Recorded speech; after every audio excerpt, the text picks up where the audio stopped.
New York City mayor Eric অ্যাডামসের পিছু ছাড়ছেই না ফেডারেল এজেন্ট FBI।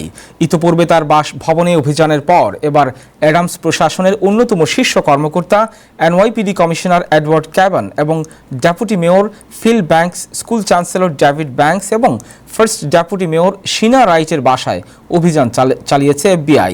সূত্রমতে মেয়রের কর্মকাণ্ডে প্রভাব বিস্তারের পাশাপাশি দুর্নীতির সঙ্গে তারা জড়িত থাকতে পারেন।